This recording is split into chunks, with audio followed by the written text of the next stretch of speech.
It should go without saying, but I'm going to say it again just in case you managed to avoid reading every single description of this video. It contains massive spoilers for Assassin's Creed 3. If you haven't finished the game yet, I'd strongly recommend doing that, and then, if you have questions about what the ruddy hell that was all about, come back here and get your answers. Okay, last chance to get off the truth train.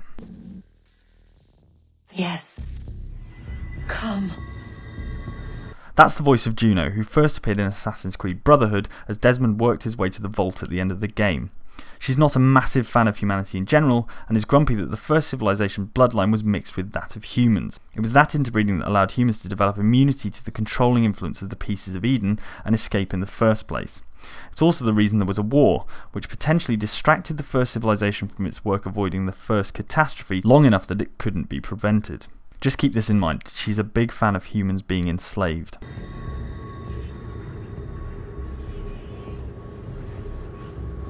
Here, at last. You know our story now. Of how we tried. Of how we failed.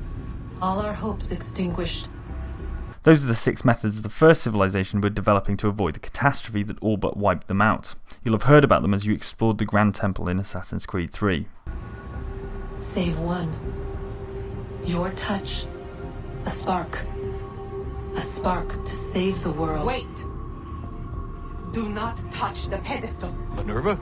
Minerva is another member of the first civilization who first appeared to Ezio at the end of Assassin's Creed 2. She's been working hard to maintain humanity's freedom and attempting to nudge it in the direction of completing her work to avoid the catastrophe that ultimately destroyed the first civilization and threatens to recur on December 21st, 2012. You? But how? You left!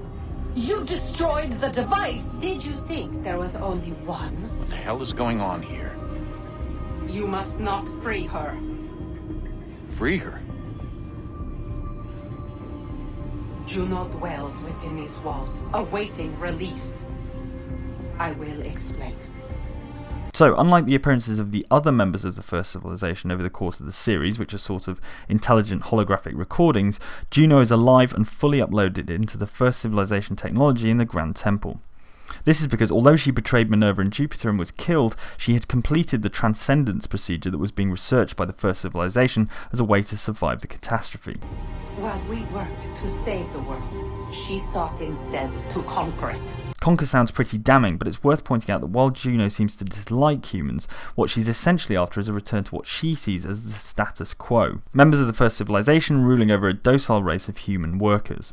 It's similar to the New World Order that the Templars seek to uphold, although we can't imagine they'd be particularly keen on being ruled themselves.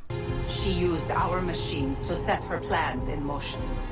Divination through numbers. There is a pattern to existence. To comprehend the calculations is to tame time. This was my focus. And so I built the eye to aid us. But she turned it towards her own ends. The eye is the same technique Abstergo planned to use to control the population, sending the Apple of Eden up in a low Earth orbit satellite so its power could influence the globe. When we discovered her treachery, we put a stop to it. And then we left. But first we called to you, that you might try again. We thought it would be safe with her gone. Now I see we were deceived. She survived, she endured, and then she began to work. For centuries, Tinia and I walked the world, hoping to rekindle the spark of civilization. Tinia is also known as Jupiter and first appeared right at the end of Assassin's Creed Revelations. Not sure what he's up to at the moment, probably conditioning that beard. We shared what we knew as best we could. We were not the only ones, but for all the power we wrought, still death would claim us. But before it did, I would have one last look to know if we had succeeded. That's how you're here now? I had hoped you might find this place and finish our work. So, Minerva's appearances throughout the centuries were an attempt to steer humans into using the Pieces of Eden to prevent the end of the world. Juno, meanwhile, was clearly also trying to manipulate humans who came into contact with the Pieces of Eden, but to her own ends.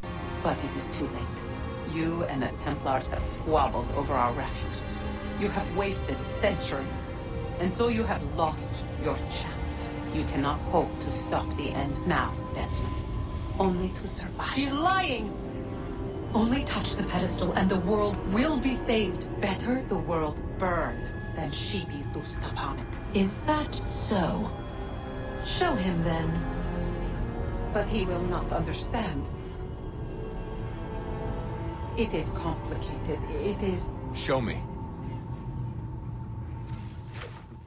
It's worth pointing out that even though Desmond just asked Minerva to show him, the voice you're about to hear is Juno's, not Minerva's. So this is her explaining her side of the story to you. If you heed Minerva, the sun will have its way. The ground will crack and spit fire into the skies. All the world will burn. But this does not end the world, merely heralds its arrival. Darkness follows. Then you emerge, resolving to lay a foundation that such a tragedy does not befall the world again. You will become a symbol to those who survive. Hope, knowledge, determination. You will inspire them to rebuild, to thrive once more. And as the world heals, so too will humanity. But you are just a man, frail and mortal. You pass from the world, leaving behind only a memory. A legacy. You will be remembered first as a hero, later as a legend, and in time, as a god.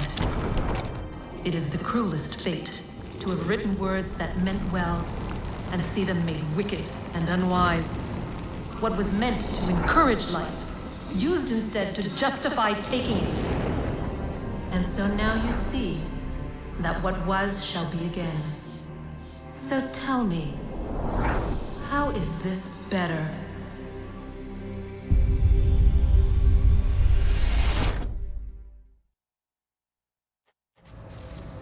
She would sacrifice you, sacrifice the world, for no other reason than to deny me vindication. Minerva might have told humanity off for squabbling, but it's clear that the first civilization isn't immune to bickering either. This seems to be as much about the conflict between Minerva and Juno as it is the fate of life on Earth. They will enslave your kind, Desmond. Is this not why you fight? Is this not why you came here? To ensure more than just your race's future, but its freedom? What future? What freedom? Billions dead and the whole cycle begun anew? The implication here is that the entire thing is going to happen again, and in spite of Desmond's best efforts, if he chooses to follow Minerva, his words will become twisted by time and used to subdue and control people. This world has known nothing but heartache and horror since we left it. Our gift to them, and you'd see it all returned. Enough!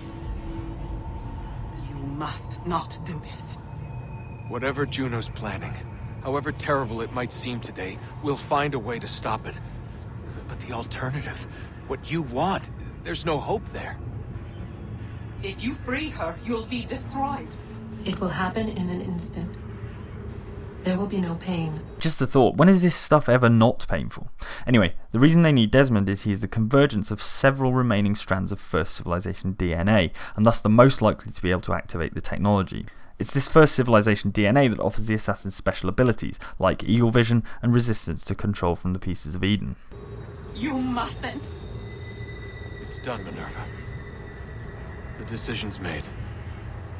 Interestingly, Desmond has picked potential enslavement over freedom, which seems anathema to what the Assassins fight for, but ultimately it's a pragmatic decision made by an often reluctant member of the Assassin's Order. It's not necessarily that he's picked the lesser of two evils, but he's chosen between one definitely terrible outcome, that is, the cataclysmic destruction of Earth and the death of the majority of humankind, and one that is an unknown that could potentially be fought against. After all, humans in the First Civilization have been at war before, and there were casualties on both sides. Seems crazy that he didn't really hear Minerva's side of the argument, though. Then the consequences of this mistake are yours to live and die with. You need to go. All of you. Now. Get as far away from here as you can. Come with us. We'll find another way. There isn't time. Son. You know it's true. It's already started. I need to do this now. So go. Go!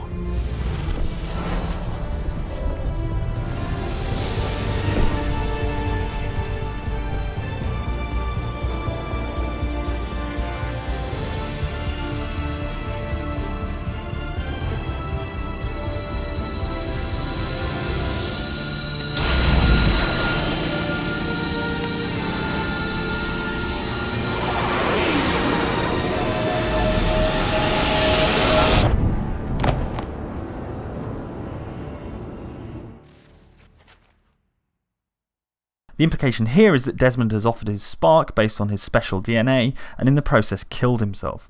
Of course, all we've seen is his body collapsing, and it's entirely possible that we'll see Desmond in some form or another in future Assassin's games. As part of the process, his personality could have transcended into the first civilization technology in the temple that has stored Juno for so long. It's also possible that Juno has transferred her personality into his body and will use it as her means of escaping her confinement in the Grand Temple. Could it be that a Juno-controlled Desmond is the chief antagonist in the next Assassin's game? It's some sort of global aurora borealis. Never seen anything like this before. Eyewitnesses describe electrical storms and erratic displays of unusual weather. Residents are being asked to remain inside and wait for geological surveys are now reporting seismic activity throughout the Ring of Fire. Northeastern Canada is said to be experiencing the largest... Northeastern Canada, you say? That just happens to be where the development studio is based. It's not the first time they've had nods to themselves in the series, and in fact the character Stéphane Chaffaut that Connor meets earlier in the game is a French-Canadian. On record, satellites and transformers are failing as the flare increases in intensity. Worldwide reports of blackouts seems to be receding. Residual seismic and volcanic activity is being reported, but nothing approaching earlier levels. Obviously, it'll be a while before experts are able to assess the full extent of the damage caused by today's events. But it appears the worst is behind us. So, it seems Juno has kept her side of the bargain, such as it is, and the global catastrophe caused by the mass coronal ejection, a sort of solar flare on steroids, has been avoided. We'll be sure to bring you more as this story develops. It is done. The world is saved. You played your part well, Desmond.